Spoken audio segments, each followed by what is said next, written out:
Hi అండి. ఈరోజు cake తయారీ విధానం చూద్దాం. ఇంట్లో దొరికే వాటితోనే చిన్న కేక్ తయారు చేసుకుందామండి.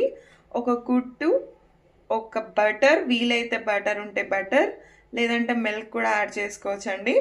మిల్క్తో పాటు మీరు కాస్త షుగర్ వేసుకోండి. షుగర్తో పాటు చల్లార్చిన పాలను తీసుకొని పాలను యాడ్ చేసుకోండి.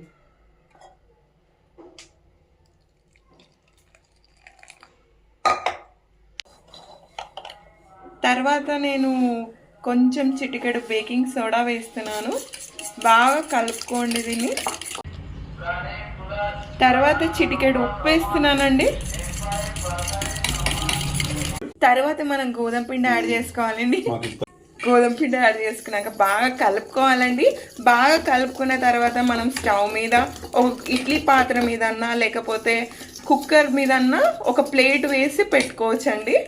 నేను తయారైన తర్వాత మీకు చూపిస్తానండి. ఇంట్లో నేను బనానా యాడ్ చేశానండి టేస్ట్కి రావాలని. స్టవ్ మీద పెట్టుకున్నానండి. ఏం లేదు, కుక్కర్ ఆర్ ఏదన్నా ఇడ్లీ బాటర్ మీద మీరు జస్ట్ దాన్ని అన్నీ తీసేసి దానిలో ఓపెన్ పెట్టుకోవచ్చండి. ఫైనల్గా అయితే ఇలా వచ్చిందండి. టేస్ట్ అయితే చాలా బాగుంది, అస్సలు ఎక్స్పెక్ట్ చేయలేదు. కొంచెం అంత పర్ఫెక్ట్గా రాలేదండి. నెక్స్ట్ టైం బాగా చేస్తాను. బట్ ఇప్పుడైతే చాలా టేస్టీ ఉందండి. ట్రై చేశాను. మీరు ఇది చేయాలనుకుంటే please subscribe to my channel.